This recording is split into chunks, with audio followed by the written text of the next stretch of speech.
unfairness. What she needed, Bob couldn't provide. She needed warmth and reassurance, safety, and a man's hard strength standing between her and the abyss, protecting her until she knew what had happened and could protect herself once more. She needed love waiting instead of terror.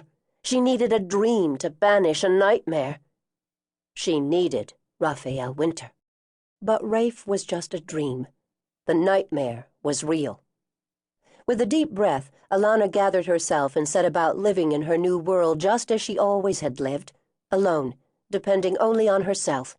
She had done this many times before. The deep breath and the determination to do the best she could with what she had, no matter how little that seemed to be when the nightmare descended like a storm. "What do you want?" Alana asked softly. "You know cash has always been a problem with the ranch," Bob said quickly. "Land poor, as they say. Well, Mary and I had this idea for a classy, and I mean classy, dude operation. High country fishing safaris for people who can pay high prices."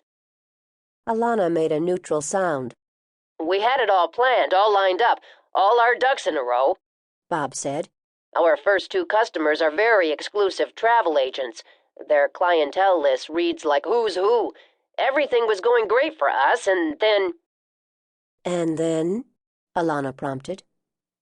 "Mary got pregnant," Bob said simply.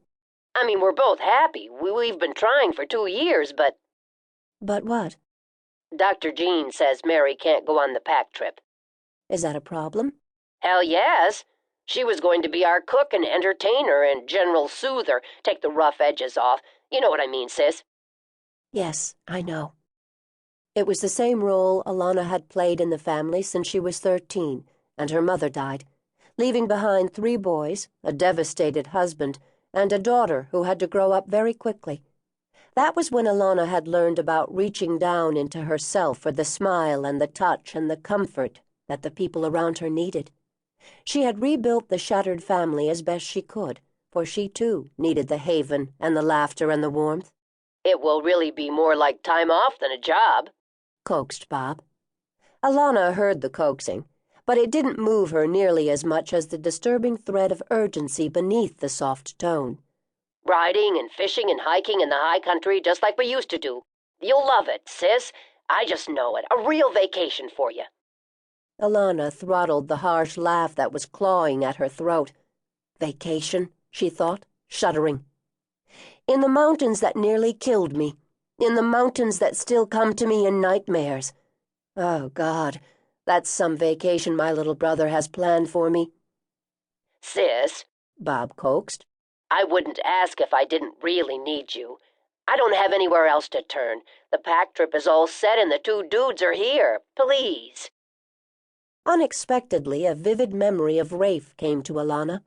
Late summer, a narrow trail going up Broken Mountain, a lame horse, and a saddle that weighed nearly as much as she did.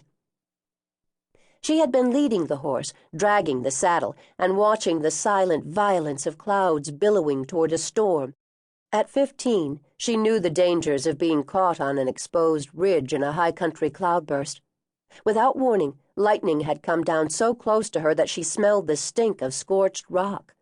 Thunder came like the end of the world.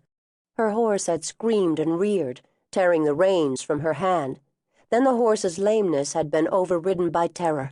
The animal had bolted down the mountainside, leaving her alone. She, too, had been terrified, her nostrils filled with the smell of lightning and her ears deafened by thunder. Then she had heard someone calling her name.